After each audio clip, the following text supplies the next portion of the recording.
Hello friends, ISPCS study के इस online platform पे आपका स्वागत है।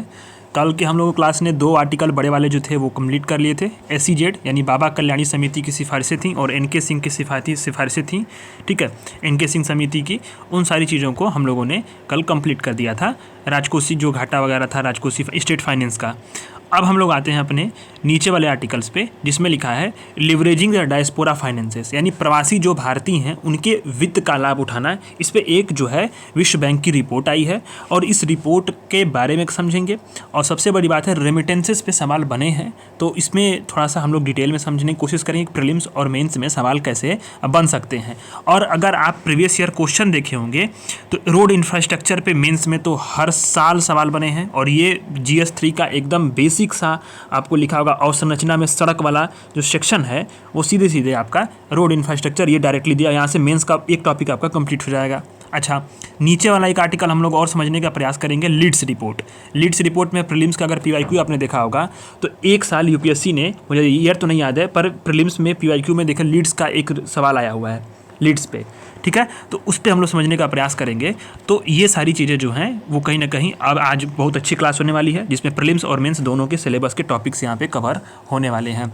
तो पहले आर्टिकल है प्रवासियों के वित्त का लाभ उठाना, लिवरेजिंग द डायस्पोरा फाइनेंसेस। तो विश्व बैंक की एक रिपोर्ट है माइग्रेशन एंड डेवलपमेंट ब्रीफ। ठीक है, विश्व बैंक की एक रिपोर्ट है माइग्रेशन एंड डेवलपमेंट ब्रीफ, निजी पूंजी जुटाने के लिए प्रवासियों के वित्त का लाभ उठाना। इससे एक वार्षिक रिपोर्ट जारी किया गया है इस नाम से। इस रिपोर्ट को किसने जारी किया है? वर्ल्ड बैंक ने जारी किया है। मेन सबसे बड़ी बात है, मेन बात यहाँ पे कि प्रीलिम्स के लिए यही सबसे बड़ा इंपॉर्टेंट है, ये वाला लाइन। ठीक है, इस रिपोर्ट को किसने जारी किया है? विश्व बैंक ने जारी किया है। इस रिपोर्ट में अच्छा रेमिटेंस होता क्या है? रेमिटेंस ये होता है, जैसे मान लीजिए भारत से जो है कोई व्यक्ति गया सऊदी अरब कमाने, दुबई गया, USA गया, वहाँ से जो चीज़ें वो कमा करके, जो मनी पैसा, ठीक है, एसेट जो भी वहाँ अर्न करेगा और वो अपने देश में भेजेगा, वो होगा रेमिटेंस। ठीक है, विप्रेषण उसको हिंदी में बोलते हैं, उसको रेमिटेंसेस बोलते हैं। तो रेमिटेंसेस का देखते हैं कि सबसे अधिक जो भारत में स्रोत है वो क्या है? USA है। प्रीलिम्स में ये सवाल UPPCS के लिए इंपॉर्टेंट है और स्टेटमेंट बनाकर UPSC भी दे सकता है कि सबसे अधिक रेमिटेंसेस का स्रोत कौन है। ठीक है, तो वो क्रम दे देते हैं। तो सबसे पहले क्या है? USA है, उसके बाद हमारा सऊदी अरब है। ठीक है, ये ध्यान देना आपके। और सबसे अधिक रेमिटेंस प्राप्त पूरे विश्व में कौन सा ऐसा देश है जो सबसे अधिक रेमिटेंस प्राप्त करता है विप्रेषण? तो भारत है। ठीक है, भारत क्या है? 125 बिलियन अमेरिकी डॉलर जो है वो रेमिटेंस प्राप्त करता है। मैक्सिको दूसरे नंबर पे है और चाइना तीसरे नंबर पे। ध्यान दीजिएगा, यही कन्फ्यूजन होगी यहाँ पे। पहले नंबर पे कौन है? भारत है। ये UPPCS और BPSC ये सब वाले जो स्टूडेंट हैं वो ध्यान दें, इसमें भारत, मैक्सिको और चाइना, ये 3 हैं। चाइना सबसे तीसरे नंबर पे है, मैक्सिको दूसरे पे है, भारत जो है पहले नंबर पे। तो मैक्सिको का ध्यान नहीं आएगा, आपको गलती कर देंगे। ठीक है, तो इसको गलती नहीं करना है, सही करिएगा आप, क्योंकि आपने पढ़ लिया। आप रेमिटेंसेस में सबसे अधिक वृद्धि किस में हो रही है? तो कैरिबियाई और जो लैटिन अमेरिकी देश हैं उन लोगों के जो है एरिया में रेमिटेंसेस में सबसे अधिक वृद्धि हो रही है, क्योंकि वो लोग अधिक वहाँ पे अब जाकर बाहर के देशों में काम कर रहे हैं। तो रिपोर्ट में जो प्रमुख बिंदुएं बताई गई उस पर एक नज़र डालते हैं कि 2023 में विश्व में जो रेमिटेंस है उसमें क्या है? लगभग 860 बिलियन डॉलर भेजा गया है, जो कि 3% अधिक है 2022 की तुलना में। अच्छा, लो एंड मिडिल इनकम वाली जो कंट्री हैं उसमें क्या है? उसमें जो रेमिटेंसेस है वो रेमिटेंसेस कितने हैं? 860 था ना यहाँ पे। ठीक है, तो 860 के अलावा उसमें देखिए आप कि 670, मान लीजिए 670 बिलियन डॉलर कितना है? वो लो एंड मिडिल इनकम कंट्रीज़ के पास गई है। ठीक है, यानी 2022 की तुलना में 3% है। मतलब आप थोड़ा सा सिंपल शब्दों में देखिए तो टोटल रेमिटेंस पूरे विश्व में कितना गया है? 860। अब जो लो और मिडिल इनकम वाले कंट्री जैसे भारत हो गया, विकासशील देश हैं जो मान लीजिए एक तरह से लो एंड मिडिल इनकम वाले कंट्रीज़ हैं, उनमें कितना गया है? 669, यानी 670 मान लीजिए। तो 860 में से इतना पैसा कितना है? लो एंड मिडिल इनकम वाले कंट्री, क्योंकि यहीं से लोग न जाएंगे बाहर के देशों में, विकसित देशों में काम करने के लिए, तो जो जाएगा वो भेजेगा पैसा। तो यही बात है। ठीक है, इस रिपोर्ट में यही बताया गया है। तो रिपोर्ट का नाम ध्यान देना है। अच्छा, 2023 में भी क्या है कि लो एंड मिडिल इनकम में जो FDI है और जो ऑफिशियली डेवलपमेंट जो असेसमेंट होता है, असिस्टेंट होता है, उसकी तुलना में क्या है? मतलब FDI कम आ रहा है, ODA कम है, उसकी तुलना में रेमिटेंस क्या है कि जो विदेशी स्रोत से फाइनेंस होता है वही सबसे मुख्य कारण बन रहा है। आप समझिए कि हमें जो फॉरेन रिजर्व है ठीक है, हमारा फॉरेन रिजर्व है, विदेशी करेंसी, वो कहाँ से सबसे अधिक प्राप्त हो रहा है? एफडीआई नहीं हो रहा है, जो लो एंड मिडिल इनकम कंट्रीज़ में विदेशी सहायता, विकास सहायता वाली चीज़ें भी नहीं है, बट जो रेमिटेंसेस हैं वो सबसे अधिक फाइनेंस करेंगे, क्योंकि वहाँ से अधिक, मान लीजिए कोई डॉलर कमा रहा है, अब वो डॉलर भेजेगा, यहाँ पे करेंसी चेंज हुई और उसको इंडियन रुपीज़ में भेज दिया गया, जो डॉलर है उसने जो है करेंसी एक्सचेंज में आरबीआई के पास हो चला गया। अब क्या होगा, ये विदेशी स्रोत है ना पूंजी का, अब ये तो बन रहा है ना बहुत बड़ा स्तर पे। इसी तरह से देखा गया है कि 2024 में लो एंड मिडिल इनकम कंट्रीज़ में दक्षिण एशिया में सबसे सर्वाधिक वृद्धि होने का अनुमान है, ठीक है, और इसमें सबसे अधिक वृद्धि किसको हो रही है? भारत को हो रही है, ठीक। तो ये बात है कि जो रेमिटेंसेस हैं उसका विकासशील देश जो है उसके लिए क्या महत्व होता है। तो इससे होता ये है कि जब आर्थिक समृद्धि होती है, आर्थिक समृद्धि बढ़ती है, मेंस में सवाल बनेगा, महत्व आप सीधे पूछेगा मेंस में, तो इससे क्या होगा? आर्थिक समृद्धि आती है, परिवारों की बचत में वृद्धि होती है। तो जब बचत में वृद्धि होगी तो डिमांड बढ़ेगा, डिमांड बढ़ेगा तो सप्लाई भी है उसी अनुसार से, मतलब जो है बढ़ेगी सप्लाई उसके अनुसार से बढ़ेगी या फिर घटेगी, तो उसके लिए फिर डिमांड बढ़ेगा, ये सर्कुलेट होगा। सरकार का राजस्व, मान लीजिए कि सप्लाई बढ़ेगी, ठीक है, डिमांड बढ़ेगा, तो सरकार के राजस्व में भी बढ़ी आएगी, तो इस राजस्व का कार्य क्या करेगी सरकार? विकास कार्य के लिए करेगी, मतलब एक पूरा सर्कुलर इकोनॉमी ग्रो कर जाती है, ठीक। जो घाटे, राजकोषीय घाटे का फाइनेंस है वो भी जो होता है वो सबसे बड़ा विकासशील देशों के लिए रेमिटेंस ही होता है। जो बैलेंस ऑफ पेमेंट है उसको पॉजिटिव रखने के लिए सबसे बड़ा स्रोत कौन सा है? वो रेमिटेंस हो जाता है, ठीक है। अभी आप देख लीजिए रेमिटेंस, जैसे ताजिकिस्तान है, टोंगा जैसे दो देश हैं, उसमें रेमिटेंस स्रोत कितना है? जीडीपी का लगभग 48 से 41%। अगर रेमिटेंसेस ना तो जीडीपी उनका कोलैप्स कर जाए, ऐसे बहुत सारे चीज़ें हैं। अब एक बात है कि मान लीजिए कि आपके पास खूब सारा विदेशी फॉरेक्स रिजर्व जमा हो गया है, ठीक है, विदेशी पैसा जमा हो गया, डॉलर खूब ज़्यादा हो गया, तो अंतर्राष्ट्रीय स्रोतों से उधार लेने के लिए जमानत के तौर पे भी उसका यूज कर सकते हैं रेमिटेंसेस को, ठीक है। कम ब्याज दर पर उधार मिल सकता है, वित्त का संधारणीय स्रोत हो सकता है, जैसे कि रेमिटेंस अगर निरंतर प्राप्त होता है तो क्या होती है, सरकार जो है, अब यहाँ मतलब जो आर्थिक मंदी का चक्र होता है ना उसको भी वो मेंटेन कर सकती है, कटौती करके या बढ़ा करके। मतलब रेमिटेंस जो होता है वो कहीं ना कहीं एक प्रकार से सतत फाइनेंस यानी कि सतत वित्त का जो है एक बहुत बड़ा स्रोत हो जाता है, ठीक है। देश का जो साख है, क्रेडिट है, वो सुधारता है रेमिटेंस, जिससे क्या होगा, जो सॉवरेन रेटिंग होगी और ऋण चुकाने की क्षमता होगी उसमें सुधार होगा, ठीक है। काउंटर साइक्लर प्रकृति का होगा और पब्लिक फाइनेंस में इनडायरेक्टली उसका योगदान होता है। तो इतने सारे जो है महत्व हैं, इसको आप अगर मेंस में लिखेंगे तो वन लाइनर लिखिए, आर्थिक समृद्धि, राजकोषीय, मतलब ये जो हेडलाइंस है उसमें भी थोड़ा थोड़ा बढ़ा करके एक लाइन बना सकते हैं, वो आपका हो गया है आंसर, ठीक है। लेकिन भारत में थोड़ा सा रेमिटेंसेस समझ लीजिए क्या है कि विश्व में सबसे अधिक किसको प्राप्त हो रहा है? भारत को प्राप्त हो रहा है रेमिटेंस।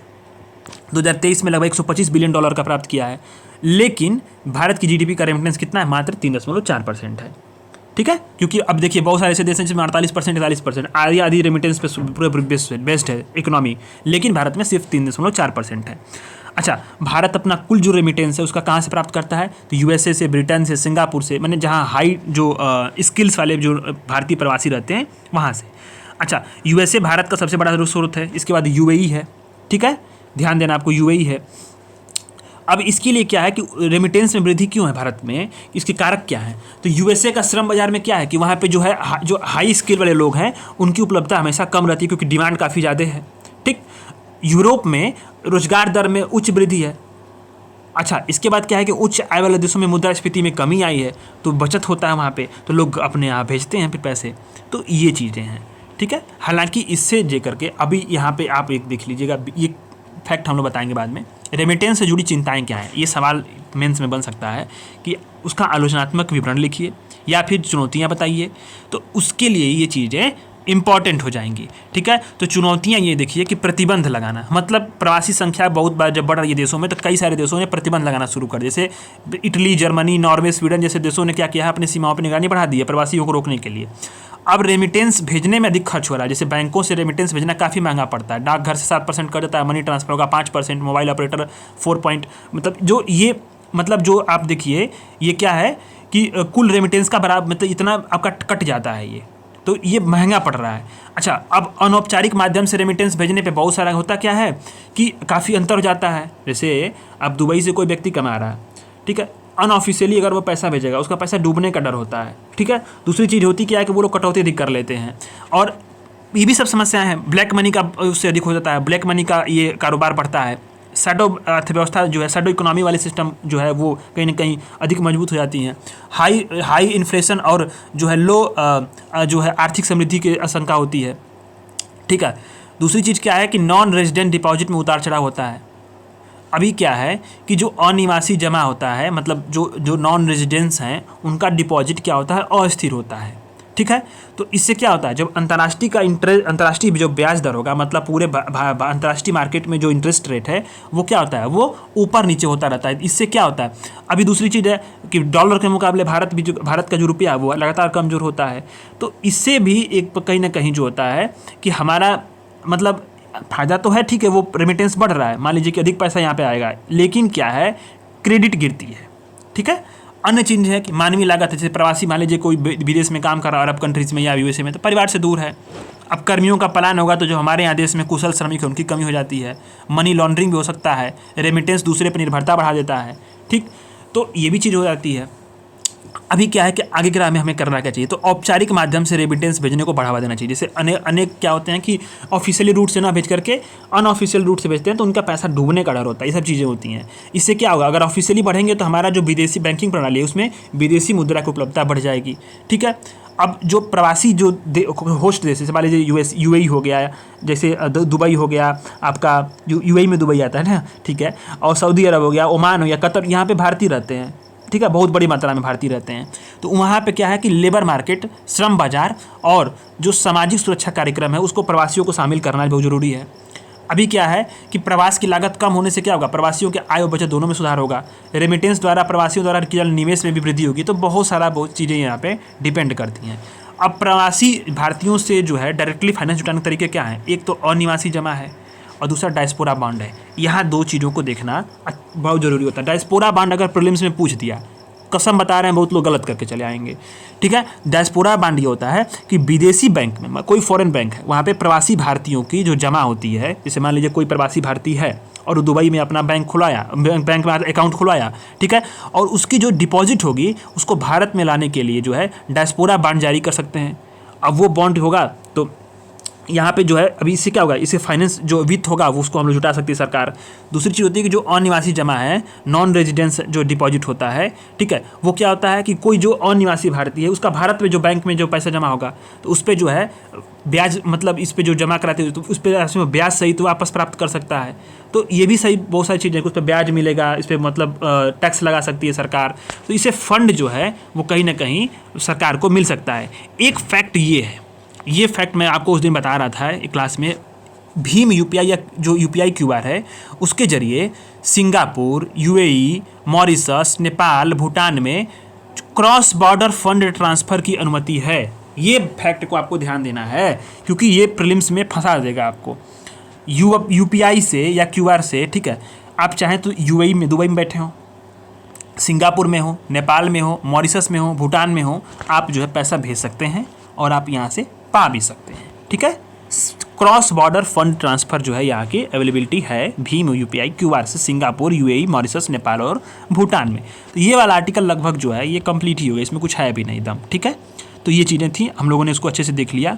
अब आते हैं हम लोग दूसरे वाले आर्टिकल्स पे। ये क्या हो गया यार, ठीक, अच्छा, दूसरे वाले आर्टिकल्स पे हम लोग आते हैं। अब भारत में सड़क अवसंरचना, ये बहुत इंपॉर्टेंट है, समझ लीजिए। आपको मेंस में यहीं से सब कुछ कंटेंट मिल जाएगा। GS 3 का आप सिलेबस उठाएंगे तो पॉइंट नंबर 4-5 के नीचे देखेंगे तो उसमें भारत में अवसंरचना, सड़क परिवहन दिया होगा, रेल और अन्य जो है उसमें दिया, समुद्री वगैरह दिया होगा मार्ग। तो सड़क अवसंरचना यहीं से टॉपिक आपका एक GS का टॉपिक यहाँ पे कंप्लीट हो जाएगा। GS 3 का सिलेबस उठाइए, उसमें सड़क अवसंरचना पहले नंबर पे दिया होगा। पहले नंबर पे नहीं, मतलब जो आपका 5 वाला पॉइंट है उसमें पहले नंबर पे दिया है। ठीक है। तो सुर्खियों में क्यों रहा है, न्यूज को समझ लेते हैं कि परिवहन, पर्यटन और संस्कृति पे जो संसद की अस्थायी समिति है ना, उसने संसद में रिपोर्ट दिया और रिपोर्ट में कहा कि जो सड़क की परियोजनाएं हैं उसको पूरा करने में जो देरी हुई उस पर चिंता जताई गई। मतलब क्या है कि सड़क परियोजनाओं को चालू कर दिया गया है पर वो देरी हो रही हैं, तो उसको लेकर के इस रिपोर्ट में चिंता जताई गई है। तो यहाँ सड़क पे जो अब सड़क अवसंरचना है इस पे सवाल कैसे बन सकता है, 2-4 सवाल बना करके मैं आपको बता सकता हूँ। देखिए, भारत में सड़क लॉजिस्टिक सेवाओं में सड़क अवसंरचना की भूमिका पे प्रकाश डालिए। भारत में पहला क्वेश्चन बन सकता है, भारत में सड़कों के विकास का महत्व को दर्शाते हुए उसके समक्ष आने वाली चुनौतियों को बताइए। या फिर भारतीय जो रोड इंफ्रास्ट्रक्चर है उसमें चुनौतियों जो विद्यमान है, वर्तमान चुनौतियों के उसका सॉल्यूशन लिखिए, या फिर उसके जो है उसका उपाय बताइए कैसे दूर हो सकती है। इन सब चीज़ों पे जो है सवाल ये घूम फिर करके बनते हैं। या तो चुनौतियाँ पूछेगा, ठीक है, पॉइंट बता रहा हूँ, चुनौतियाँ पूछेगा, महत्व पूछ सकता है, ठीक है, आगे की राह मतलब कैसे क्या करें आगे की राह पूछ सकता है, ठीक है, वर्तमान स्थितियाँ क्या हैं, ठीक, आलोचनात्मक मतलब चुनौतियाँ ही हो गया। तो ये सारे पॉइंट जो अगर कवर कर लिए तो आपका मेंस का टॉपिक इस वाले टॉपिक का कंप्लीट हो गया, ठीक है। तो सड़क का विकास का महत्व पहले समझते हैं, फिर इसके बाद समझेंगे। तो पहले ये आप समझ लीजिए, ये जो डायग्राम बनाया ना, ये वाला फ्लो चार्ट, ये बहुत इंपॉर्टेंट है, इसको मेंस में आप डायरेक्टली यूज कर सकते हैं, ठीक है, मेंस डायरेक्टली यूज कर सकते हैं। तो सड़क के विकास का महत्व क्या होता है आपको समझना बहुत ज़रूरी है ना। तो इससे क्या होगा, जब सड़क का विकास का महत्व होगा, आप समझिए कि सबसे पहले जब माल ढुलाई होती थी, फ्रेट का जो है, ठीक है, माल ढुलाई होती थी, तो क्या था, पहले जो है हमारे यहाँ ट्रेन पे अधिक मतलब जो रेलवे है उस पर अधिक निर्भरता थी, क्योंकि सड़क अवसंरचना का भारत में उतना अधिक अच्छे तरीके से विकास दुर्गम इलाकों में या अन्य जगहों पर हुआ नहीं था, इसलिए जो है ट्रेनों पे मालगाड़ी पे अधिक निर्भरता थी। पर हाल के कुछ वर्षों में जब 1991 यानी कि ग्लोबलाइजेशन के दौर के बाद से सड़क अवसंरचना में काफ़ी अधिक वृद्धि हुई है, और जब जो दायरा था रेल का, मतलब रेल पे जितनी डिपेंडेंसी थी, अब सड़क क्या है कि वो उसके तुलना में अधिक सुलभ हो गई है। चूँकि सड़क क्या है, सड़क आपको जो है, मान लीजिए कोई कंपनी है, अब वो बनारस में, मैं वर्तमान बनारस में हूँ, और बनारस मान लीजिए कि एकदम खूब क्लोज में कहीं आउटर एरिया में कंपनी है, रेल तो वहाँ पहुँचेगी नहीं। तो सड़क अवसंरचना से क्या हो रहा है कि आपको डायरेक्ट वहाँ बेनिफिट हो जाएगा, आपके माल वहाँ पहुँच सकता है। तो यानी माल ढुलाई में, फ्रेट में सड़क अवसंरचना का सबसे बड़ा योगदान रहा है, ठीक है। तो अब कहीं ना कहीं रेलवे से निर्भरता हटी है, मतलब क्या हुआ है, डाइवर्सिफाई हुआ है। जो हमारा इंफ्रास्ट्रक्चर है, ट्रांसपोर्ट सेवाएँ हैं, वो क्या हो रहे हैं, डाइवर्सिफाई हो रहे हैं, ठीक है। जो निर्भरता थी सिंगल का, वो दूर हुआ है। तो सड़क के विकास का महत्व ये है कि परिवहन की जो लागत होती है और समय होता है, दोनों की बचत होती है। इससे क्या होगा, व्यापार और वाणिज्य बढ़ जाता है, ठीक। सड़कें क्या होती हैं, दर्शनीय होंगी, ऐतिहासिक होंगी, और सांस्कृतिक स्थलों पर पहुंच के लिए पर्यटन को बढ़ावा भी देती हैं। अब जहां पर्यटन है वहां तो ट्रेन तो डायरेक्टली वहां उसके द्वार तक नहीं जाएगी ना, ठीक है। अब सड़कें क्या होती हैं, निर्माण, ऑटोमोबाइल, लॉजिस्टिक, जो लॉजिस्टिक सेवाएं हैं उसमें अन्य सेक्टर में क्या करती हैं, उसको ग्रोथ करती है। जैसे ऑटोमोबाइल सेक्टर में ग्रोथ करेंगी, जब सड़क बनेगी तो जाहिर सी बात है, जो मोटरसाइकिल की, बाइक की, कार की, ट्रक की, बसेस की, मतलब जितने ऑटोमोबाइल सेक्टर है उसका डिमांड बढ़ जाएगा, लोग सड़क पर जाएंगे, निर्माण, सड़क फिर निर्माण भी बढ़ेगा, फिर लॉजिस्टिक सेवाएं सुधरेंगी, क्योंकि जो लॉजिस्टिक सेवाएं हैं यानी जो आपूर्ति श्रृंखला है वो कहीं ना कहीं अधिक अच्छी तरीके से, कुशलता से पहुंच सकता है लोगों के पास। तो ये होता है, इन सारे सेक्टर में समृद्धि होता है। स्वास्थ्य देखभाल और शिक्षा जैसी सेवाओं पे भी इसका असर पड़ता है, ग्रामीण विकास में मदद होती है। अब सड़कों के चलते शहरी विकास में मदद मिल देती है, यातायात की समस्या का समाधान हो जाता है, आवागमन सुधार होता है, सड़क की सुरक्षा में वृद्धि होती है, तो दुर्घटना मौत में कमी होती है। स्वच्छ हवा और स्वास्थ्यप्रद वातावरण, स्वस्थ वातावरण के लिए सड़कों का निर्माण एक क्या है, संधारणीय समाधान भी हो सकता है। तो ये सारी चीज़ें क्या हैं, सड़कों के विकास का महत्व बताती है। मेंस में सीधे सीधे इन्हीं पॉइंट को लिखिए, यही पॉइंट आपको लिखना है, ठीक है, इन एनी हाउ। अब आता है कि सड़क परियोजनाओं से जुड़े कौन कौन से मुद्दे हैं। मुद्दे यही कि मतलब सड़क परियोजनाओं से बहुत सारी चिंताएँ हैं, ठीक। तो मुद्दे ये हैं और चिंताएँ हैं, ठीक। तो ये आपको लिखना है, इसमें बहुत सारा कंटेंट दिया है। अब समझ लीजिए कि इसके बाद जो है भारत सरकार के कदम देखेंगे, अन्य चीज़ों को देखेंगे, तो सड़क परियोजना सबसे बड़ी जो चुनौतियां हैं, जो संसद की स्थायी समिति ने वर्तमान बताया है, उन चीज़ों को लिखना ऑफिशियल आपका आंसर हो जाए, क्योंकि आपको जो है संसद की स्थायी समिति के जो रिपोर्ट्स को अगर आप कोट करके लिखेंगे, आपका आंसर ऑथेंटिक हो जाएगा, ठीक है। तो सड़क से परियोजनाओं से जुड़े मुद्दे कौन से हैं, परियोजनाओं में देरी हो रही है। कैसे देरी हो रही है, तो सड़क मान लीजिए बनाना है तो वहाँ पहले भूमि अधिग्रहण करना पड़ेगा, ठीक है। भूमि अधिग्रहण में देरी हो रही है। अब भूमि अधिग्रहण होगा तो पर्यावरण के लिए मान लिया कहीं पेड़ होगा, पौधे होंगे, तो उसको कटाई में समस्या आती है, पेड़ कटाई में क्लियरेंस नहीं मिल पाता है पर्यावरण विभाग से। जो यूटिलिटी शिफ्ट ने, मान लीजिए कोई यहाँ पे कोई किसी का मकान है, अब वो सड़क तुरंत तो बना नहीं सकते हैं, क्योंकि मकान जब तक वो हटेगी नहीं, जब तक वहाँ शिफ्ट नहीं होगा, उसको मुआवजा नहीं मिलेगा, तो वहाँ पे निर्माण नहीं हो सकता है, ठीक है। ये समस्या हो रही है। बारिश का, अब बारिश का मौसम होता है तो जानते हैं PWD का काम बंद रहता है, ये भी समस्या होती है। स्थानीय स्तर पे विरोध भी होता है, कई बार जो ज़मीन अधिग्रहण के मुद्दे होते हैं तो लोग विरोध करने लगते हैं कि नहीं हमारी भाई पुश्तैनी ज़मीन है। अब उत्तर भारत में, पूर्वोत्तर भारत में ये सब चीज़ें ज़मीन वगैरह जो होती हैं वो क्या होती है, साख पे और अन्य चीज़ों पे एकदम उसको लेकर चलते हैं लोग कि नहीं ज़मीन जानी नहीं चाहिए। वन से जुड़ी जो पर्यावरण जो मंजूरी होती है वो देरी होती है। कोविड महामारी के कारण व्यवधान तो हुआ ही है।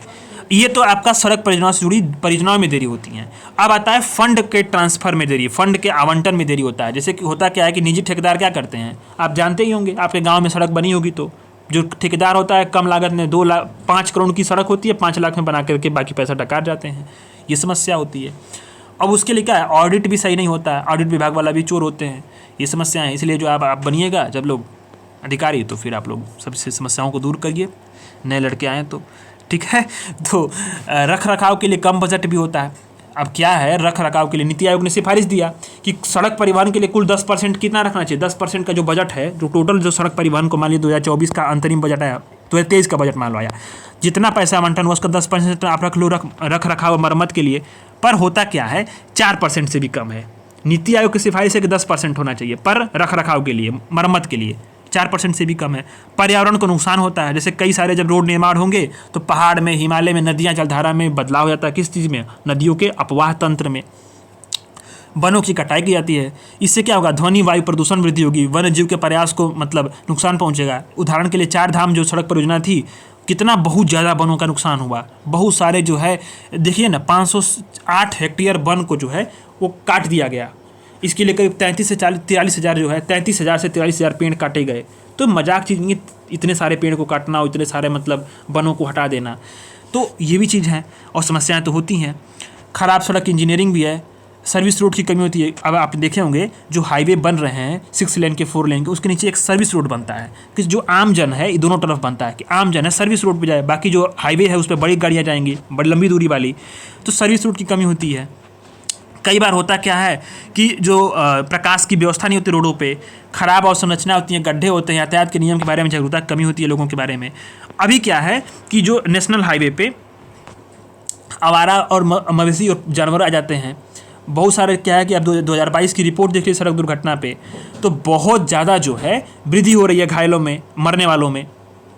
अब क्या है कि जैसे आप देख लीजिए कि सड़क जो राष्ट्रीय राजमार्ग उस पर सर्विस रोड होता नहीं है, तो कई बार क्या होता है जो आसपास लोग रहते हैं उसको असुविधा होती है। अब कई बार होता है कि जो सरकारी एजेंसी होती है सड़क ठेकेदार, उसके बीच विवाद भी हो जाते हैं। किस बात को लेकर के समय सीमा, भुगतान, परियोजना स्थल पे कोई ऐसी स्थिति उत्पन्न हो जाए, ठीक है, कार्यबल की कमी होती है, कई बार दिशा निर्देशों का पालन नहीं करते हैं ठेकेदार, तो ये सारी समस्याएं होती हैं, इतने सारी समस्याएं हैं, ठीक है। तो ये संसदीय स्थायी समिति की बताई गई बातें हैं। अब एक आता है कि जो सड़क परियोजना है उससे पर्यावरण की चिंताएं क्या हो रही हैं। अगर पर्यावरण पे स्पेशली सवाल बनता है कि सड़क परिवहन से पर्यावरण पे क्या प्रभाव पड़ रहा है, तो 4 पॉइंट डालिए, उस पर 4 पॉइंट में फ्लो चार्ट बनाकर ऐसे 4 पॉइंट और लिख सकते हैं इसमें, जिस तरह बनाया है बहुत अच्छा बनाया है, टू दी पॉइंट आंसर लिखने लायक विजनाइस ने, ठीक है। इसलिए विजनाइस की मैगजीन बहुत मैं रिकमेंड करता हूँ, बहुत सब लोग रिकमेंड, जितने टॉपर्स हैं सब लोग रिकमेंड करते हैं कि विजनाइस मैगजीन से आपका मेंस का और प्रीलिम्स का दोनों कंटेंट तैयार हो जाता है। तो वनों पे और जो पर्यावास है, हैबिटाट है, उस पर क्या प्रभाव पड़ता है, तो हानि होती है पर्यावास की।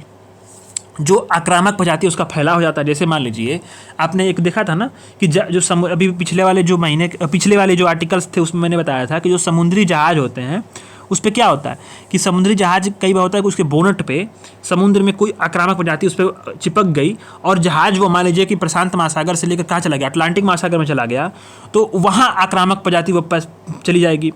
अब वहाँ आक्रामक प्रजाति जब चली गई तो वहाँ फैल जाएगी। इस तरह से समुद्र में भी आक्रामक प्रजातियों का प्रसार होता है। इसी तरह से रोड इंफ्रास्ट्रक्चर का जब निर्माण होता है तो उन समय भी वहाँ भी आक्रामक प्रजातियों का फैलाव हो जाता है। जो वन्यजीव का गलियारा है उस पर नकारात्मक प्रभाव पड़ता है, ठीक है।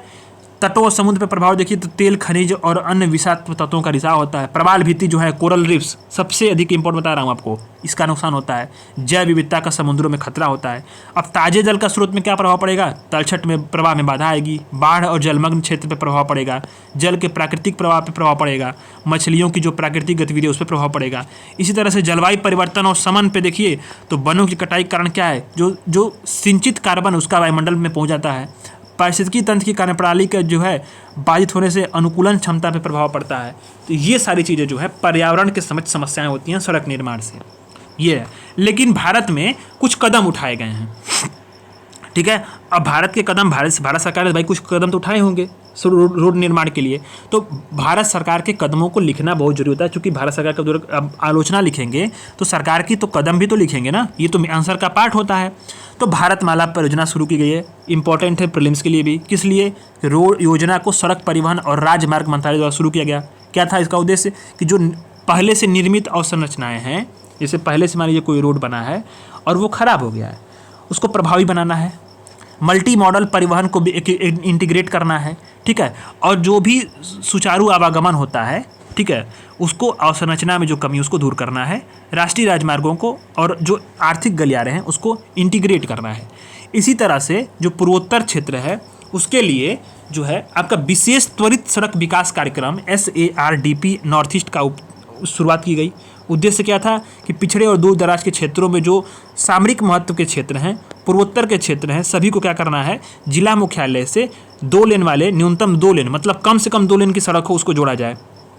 इसी तरह से हरित मार्ग नीति 2015 को अपनाया गया।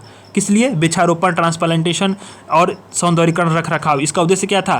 कि समुदायों को, किसानों को, निजी क्षेत्रों को इसमें भागीदारी के साथ साथ क्या हो, राजमार्ग के दोनों तरफ हरियाली से जो है बढ़ावा दिया जाए। भूमि राशि भूमि अधिग्रहण पोर्टल शुरू किया गया। कैसे? जो सड़क बनता है तो जो भूमि अधिग्रहण होती है उसकी राशि को, उसके आवंटन को, उसकी प्रक्रियाओं को, अनेक प्रकार की जो नोटिफिकेशंस हैं उसको डिजिटल बनाने के लिए इस पोर्टल को भूमि राशि पोर्टल यानी किस लिए बनाया गया? भूमि अधिग्रहण पोर्टल शुरू किया गया। और अब आता है प्रीलिम्स और मेंस स्पेशल। ये आपको लिखना ही लिखना है। इस लाइन को थोड़ा मैं कलर चेंज करके डिटेल में बता दूँ, इस लाइन को लिखना ही लिखना है, ठीक है। इसको मैं बता रहा हूँ। अब ये देखिए, इस लाइन को, सड़क और राजमार्ग क्षेत्र में ऑटोमेटिक रूप से 100% FDI की अनुमति दी गई है। प्रीलिम्स में UPSC ने पूछा हुआ है बहुत बार कि किस क्षेत्र में 100% FDI की अनुमति है। ये सवाल बने हुए हैं, आपको ध्यान देना है। सड़क और राजमार्ग मंत्रालय, राजमार्ग क्षेत्र में जो ऑटोमेटिक रूट है उसमें क्या है? 100% FDI है, 100%। अब एक बात आती है कि आपके सामने कि FDI क्या होता है, तो आप जानिए कि जो भी किसी अन्य देश से निवेश आता है, मान लीजिए भारत है और वहाँ से मॉरिशस से उसको निवेश आया, ठीक है, किसी चीज़ के लिए, तो वो आपका हो गया FDI, ठीक। अब FDI जो होता है भारत में उसको 2 भाग में बांटते हैं, ठीक है। FDI के थोड़ा बारे में बता दूं, थोड़ा सा स्पेशल मैं इकोनॉमिक्स के लिए, चूँकि क्या है कि बहुत सारे लोग समझ नहीं पाएंगे, तो मैं आपको थोड़ा सा उसमें डिटेल बता देता हूँ FDI के बारे में, ठीक है। FDI को भारत में 2 भागों में बांटते हैं। पहला है आपका ग्रीन फील्ड FDI, ठीक है, इसको ग्रीन फील्ड बोलते हैं, ठीक है, ग्रीन फील्ड FDI। दूसरा होता है ब्राउन फील्ड FDI, ठीक है। तो ग्रीन फील्ड FDI आप जानते हैं 2 भागों में बांटते हैं। तो मतलब ये है कि अगर टोटल नया अगर कोई औद्योगिक इकाई बन रही है और वहाँ पे मतलब टोटल नई एक तरह से कॉर्पोरेट कंपनी बन रही हो या इकाई बन रही हो या कुछ निर्माण हो रहा है नया एकदम, तो ग्रीन फील्ड होगा। अगर पहले से कुछ बना हुआ है उसमें इन्वेस्टमेंट आता है तो वो आपका ब्राउन फील्ड हो गया, ठीक है। तो इस तरह से FDI 2 प्रकार के भारत में बांटते हैं। अब यहाँ बात आती है कि एक है ऑटोमेटिक रूट। ये सवाल लिखा ना, ऑटोमेटिक रूट। तो आप देखिए तो भारत में क्या होता है कि जब FDI आती है तो 2 प्रकार से आती है, ये भी 2 प्रकार से आती है, ठीक है। 2 प्रकार से भारत में FDI आती है। एक होता है ऑटोमेटिक रूट जो यहाँ पे बताया गया है, ठीक। दूसरा आता है आपका गवर्नमेंट वाला रूट, माने सरकारी, ठीक है, सरकारी रूट आता है, ऑफिशियली रूट जो आता है। तो जो ऑटोमेटिक रूट आता है उसको बोलते हैं मुंबई रूट। ये सवाल अगर पूछे तो लिखना मुंबई रूट। ये क्यों मुंबई रूट है? क्योंकि यहाँ पे जो है आप देखो कि जो इसमें निवेश करने के लिए कोई अनुमति नहीं लेनी पड़ती, ये डायरेक्टली जो है इसको मुंबई रूट बोलते हैं ऑटोमेटिक को। यहाँ क्या है कि किसी अनुमति की ज़रूरत नहीं पड़ती है, किसी के मतलब क्लियरेंस की, पूर्व अनुमति की, ठीक है। अब हालांकि क्या होगा, स्वेच्छा से अगर निवेश हो गया है तो 30 दिनों के भीतर जो है जो भी ऑफिशियल्स होंगे उसको जानकारी दे देते हैं इसमें ऑटोमेटिक रूट में। लेकिन अगर गवर्नमेंट रूट है उसको बोलते हैं दिल्ली रूट। इसके लिए क्या है कि क्लियरेंस लेनी पड़ती है, पूर्व अनुमति लेनी पड़ती है, ठीक है। और ये किसके अंतर्गत आता है? गवर्नमेंट वाला रूट जो है तो आता है आपका विदेशी निवेश उद्योग आंतरिक व्यापार संवर्धन DPIT जो है इसके अंतर्गत आता है, DPIIT के अंतर्गत, मतलब कि जो है निवेश उद्योग आंतरिक व्यापार संवर्धन विभाग के अंतर्गत जो है ये आता है, ठीक है। अब ये जो अब मैं ज़्यादा डिटेल में बता दूं तो बहुत अधिक बता सकता हूं, लेकिन इसमें क्योंकि जो गवर्नमेंट वाला जो होता है एफडीआई, उसको क्या करना पड़ता है, उसको करना पड़ता है foreign investment facilitation portal, FIF portal होता है, उस पर आवेदन करना पड़ता है। ठीक है, अब ये DPIT जो है ये क्लियरेंस देती है। अब क्लियरेंस के लिए बहुत सारे मंत्रालय को भेजेगी। हालांकि क्या है कि बहुत सारे सेक्टर्स में 100% है, तो देखिए कि ऑटोमेटिक रूट पे कोई क्लियरेंस नहीं लेना पड़ता किसी विभाग से। तो ये है कि सड़क परिवहन मार्ग में ऑटोमेटिक रूप से 100% का FDI है। ठीक है, तो अब हमें बात है कि आगे की राह क्या करनी चाहिए। तो आगे की राह में देखिए हमें करना क्या है कि जो सड़क राजमार्ग है उसके निर्माण में रिसाइकल जो सामग्री है, जैसे कि अभी आप देखिए ना नितिन गडकरी का देखिएगा, बहुत सारा जो है वो नए नए इनिशिएटिव ला रहे हैं। फ्लाई एश का निर्माण, प्लास्टिक अपशिष्ट का निर्माण करके जो है दिल्ली मुंबई वाला जो हाईवे उस पर देखिएगा आप लोग, उसमें आप लोग समझिए बहुत सारा जो है स्टील अमलगम का यूज किया गया है, फ्लाई एश का, प्लास्टिक का, कूड़े करकट का उपयोग करके भी जो वहाँ पे रिसाइकल सामग्री से बनाया जा रहा है, जो क्या होगा, जो मतलब उत्सर्जन में, ठीक है, इमिशन में कमी लेगा और दक्ष और टिकाऊ बनाएगा। विवाद समाधान के लिए जल्दी जल्दी क्या करना चाहिए, हमें विवाद से विश्वास जैसी पहल चलानी चाहिए। इसमें भी कि जो भी विवाद हो रहा है, विवादें हैं पहले से, उसको जो है दूर किया जा सके। अब क्या करना चाहिए कि दो पहिया और चार पहिया की बजाय क्या, जो वजन के आधार पर टोल की वसूली हो। जैसे जितना अधिक जो वजन लेकर जा रहा है ट्रक, उसके आधार पे हो। ये नहीं कि मतलब कि 2 पहिया वाहन है, 4 पहिया वाहन है या 10 पहिया वाहन है, इसका इतना टोल लगेगा, ऐसा नहीं होना चाहिए। वजन के हिसाब से, जितना जिसका वजन हो रोड पे, उसके हिसाब से वो टोल दे, इस हिसाब से होगा। तो इससे ओवरलोडिंग की समस्या निपट जाएगी। अब सड़क पर जो मवेशी आ रहे हैं वन जीव, उसको रोका जाए। पर्यावरणीय प्रभाव को कम किया जाए, इसके लिए कुछ पर्यावरणीय लागत को हितधारकों को ध्यान रखना चाहिए। सर्विस रोड बनाना चाहिए रोड किनारे, जिससे क्या होगा, आम जन को जो है स्थानीय बाजारों को, आम लोगों को अतिक्रमण न हो रोड का। ठीक है, सड़क सुरक्षा को सुनिश्चित किया जाए, जो गुणवत्ता कमी उसको दूर किया जाए। ब्लैक स्पॉट्स जहाँ पे हैं, जहाँ गड्ढे हैं, अनेक प्रकार की जो दुर्घटनाएं होती है, उसको चिन्हित करके उसको दूर किया जाए। पर्याप्त संख्या में एम्बुलेंस हो, गश्ती वाहन हो। ठीक है, NHI के जितने सारे आपातकालीन प्रक्रियाएं, उसका विकास करके फ़ोन पे मतलब मोबाइल फ़ोन पे सब चीज़ें उसको अवेलेबल की जाए, ऑनलाइन की जाए। इससे क्या होगा कि जो है समस्याएं हैं वो दूर हो सकती हैं। ठीक है, ये एक पूरा जो है फैक्ट था। अब आता है कि NHI के भारत में जो है भारत राष्ट्रीय राजमार्ग प्राधिकरण की स्थापना कब हुई थी। तो भारतीय राष्ट्रीय राजमार्ग प्राधिकरण NHI की स्थापना जो है 1988 में हुई थी। ये किस लिए हुआ था कि जो राष्ट्रीय राजमार्ग उसके विकास के लिए, रख रखाव के लिए, प्रबंधन मैनेजमेंट के लिए और अन्य मामलों के उपबंध के लिए। अब डेटा अगर आप देखें तो पूरे भारत में जो सड़क नेटवर्क है उसकी कुल लंबाई कितनी है, 66 लाख किलोमीटर। विश्व में सड़क का दूसरा सबसे बड़ा नेटवर्क भारत है। ठीक है, ये आपको ध्यान देना है। और 2021-22 में मतलब देखें तो जो राष्ट्रीय राजमार्ग था वो किसकी गति कितनी थी, 29 किलोमीटर प्रतिदिन बनता था, ये चीज़ थी। अब यहाँ एक 2-3 बातें हैं, ये आपको इसमें आप देखें इन्वेस्टमेंट के तरीकों में भी दिया होगा। अगर आप देखेंगे GS3 का सिलेबस देखेंगे आप, तो GS3 में देखेंगे इन्वेस्टमेंट मॉडल दिया होगा। ठीक है, इन्वेस्टमेंट मॉडल दिया होगा GS3 में। तो GS3 में आपको इन्वेस्टमेंट मॉडल दिया होगा, तो वहाँ भी आप उसी इन्वेस्टमेंट मॉडल पे देखिएगा। एक BOT होगा, BOT एन्युटी मॉडल होगा, हाइब्रिड एन्युटी मॉडल होगा और इंजीनियरिंग एंड कंस्ट्रक्शन मॉडल होगा। इनको पढ़ना बहुत ज़रूरी है, समझना बहुत जरूरी है। चूँकि क्या है कि मॉडल्स इन्वेस्टमेंट के होंगे, ये रोड के परियोजना में दिया है, पर इसी के माध्यम से आप जो है इनके तह तक जा सकते हैं, जो भी ये मॉडल्स हैं। अब ये मॉडल्स क्या हैं कि किस प्रकार से रोड का विकास किया जाए, इसके लिए अलग अलग प्रकार के जो है ये निजी सेक्टर और प्राइवेट सेक्टर के बीच में व्यवस्थाएँ हैं एक तरह से। एक है build, operate and transfer BOT toll model. ठीक है, एक है BOT टोल मॉडल, पहला वाला। इसके तहत क्या होता है, जो कोई प्राइवेट कंपनी होगी उसको क्या होगा, एक फिक्स टाइम के लिए, जो 20 से 25 वर्ष के लिए किसी परियोजना का फाइनेंस करने के लिए, निर्माण करने के लिए, ऑपरेशन संचालन करने के लिए रियायत दी जाएगी। ठीक है, अब कंपनी क्या करेगी, सड़क का जो उपयोग करेगा उसके लोगों से शुल्क का टोल वसूलेगी और निवेश को वापस प्राप्त करेगी। ये BOT टोल मॉडल हो गया। दूसरा आता है BOT एन्युटी मॉडल। इसके तहत क्या करेगी कंपनी जो है कि राजमार्ग का निर्माण करेगी, निश्चित अवधि के लिए संचालन करेगी, जैसे 15-20 वर्ष के लिए, और फिर सरकार को वापस दे देगी। अब सरकार क्या करेगी, जो सड़क बनाने वाली कंपनी होगी उसको क्या करेगी, एन्युटी के रूप में, ठीक है, जो पहले से निर्धारित राशि है उसका भुगतान करेगी और सरकार टोल करके मतलब टोल वसूलेगी और उसको भुगतान करती रहेगी। दूसरा आता है हाइब्रिड एन्युटी मॉडल। इसमें क्या होता है, इस मॉडल में जो भी परियोजना है उसका 40% का लागत क्या होगा, सरकार देगी, ठीक है, सरकार द्वारा हो जाएगा, उसको मतलब निजी कंपनी को प्रोत्साहित करेगी, और 60% का व्यवस्था फंड का क्या करेगी, कंपनी खुद करेगी। और सरकार इसके तरह क्या मॉडल के तहत टोल की वसूली सरकार करती है। ये आपका हाइब्रिड एन्युटी मॉडल हो गया। चौथा आता है इंजीनियरिंग एंड कंस्ट्रक्शन मॉडल। इसमें तय होता है कि जो सरकार होती है वो सड़क बनाने के लिए जो निजी कंपनियां हैं उसके पूरी लागत का भुगतान कर देती है। ठीक है, तो कंपनी क्या होगा, जो फाइनेंशियल जो जोखिम होता है कंपनी के समक्ष वो दूर हो जाता है, और सरकार और जो इसका जो सड़क का रख रखाव व टोल संग्रह उसकी जिम्मेदारी सरकार ले लेती है। तो ये समस्या, ये जो सारी समस्या बोला हूँ, ये सारी जो मॉडल्स हैं ये क्या है, रोड बनाने के मॉडल्स हैं। और इसी तरह से इन्वेस्टमेंट के भी मॉडल्स आप देखेंगे तो इसी में मैं आपको बताऊंगा जब GS3 का डिटेल में बताऊंगा तो कभी आ जाएगा तो। ठीक है, तो ये सारे जो है आर्टिकल्स था, ये आपका GS3 का आर्टिकल था, बहुत इंपॉर्टेंट था ये रोड इंफ्रास्ट्रक्चर। यहाँ से मुझे लग रहा है कि सब चीज़ें कंप्लीट हो गई होंगी, और रेमिटेंसेस भी आपका कंप्लीट हो गया होगा। लीड्स का रिपोर्ट भी देख लेते हैं इसी चलते चलते। लीड्स का रिपोर्ट में ज़्यादा कुछ नहीं है, तो ये लीड्स का रिपोर्ट प्रीलिम्स के लिए इंपॉर्टेंट इसलिए है कि वाणिज्य और उद्योग मंत्रालय ने अलग अलग राज्यों में लीड्स रिपोर्ट 2023 को जारी कर दिया गया। UPPCS में 3 बार सवाल को पूछ चुका है, ये 3 बार लीड्स रिपोर्ट पे UPPCS 3 बार सवाल पूछ चुका है। UPSC के PYQ है ये लीड्स रिपोर्ट। तो ये क्या है, लॉजिस्टिक ईड्स रिपोर्ट, अलग अलग राज्यों में ये होता है। तो ठीक है, इसको किसने शुरू किया था, तो जो विश्व बैंक का जो है लीड्स लॉजिस्टिक परफॉर्मेंस इंडेक्स था उसी के आधार पर वाणिज्य और उद्योग मंत्रालय 2018 में शुरू किया।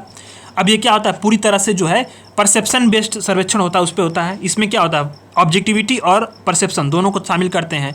तो विश्व बैंक का जो LPI रिपोर्ट है उसके 139 देशों में भारत क्या है, भारत 38वें नंबर पे है। ठीक है, लीड्स क्या है, राज्यों और केंद्र शासित प्रदेशों को लॉजिस्टिक इकोसिस्टम के आधार पर रैंकिंग देता है।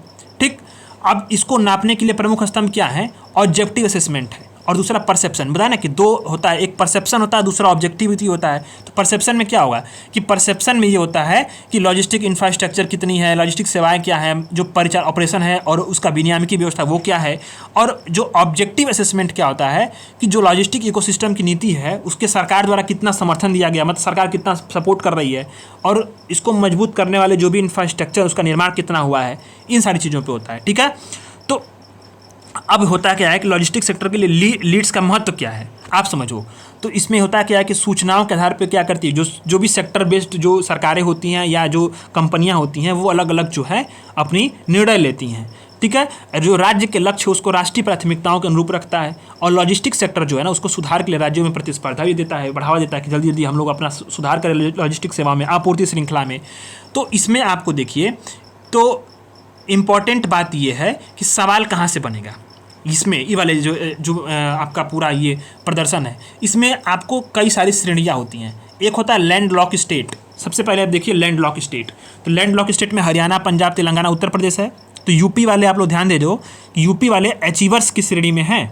अचीवर्स की श्रेणी में यूपी किस में है, स्टेट वाले जो है लैंड लॉक जो स्टेट है उसमें यूपी अचीवर्स की श्रेणी में है। जो बिहार स्पेशल दे रहे होंगे, BPSC दे रहे होंगे, वो समझिए आप बिहार का इसमें जो है नाम कहाँ पे है, तो आप समझो कि बिहार यहाँ पे एस्पायरस की जो है सूची में है। BPSC दे रहा होगा वो क्या होगा, एस्पायरस की सूची में होगा। MP दे रहे होंगे तो वो क्या होंगे, फास्ट मूवर्स की सूची में है। उत्तराखंड वाले समझ लीजिएगा अपना, जो जिस राज्य का देख रहा होगा वो आप अपना देख लेगा। ठीक है, लेकिन सबसे बड़ी बात है तटीय राज्य। इसमें 4 राज्य हैं। तटीय राज्य में कौन कौन से हैं, अचीवर्स में। अचीवर्स मतलब अच्छा परफॉर्मेंस कर रहे हैं। फास्ट मूवर्स मतलब कि अच्छा मूव कर रहे हैं।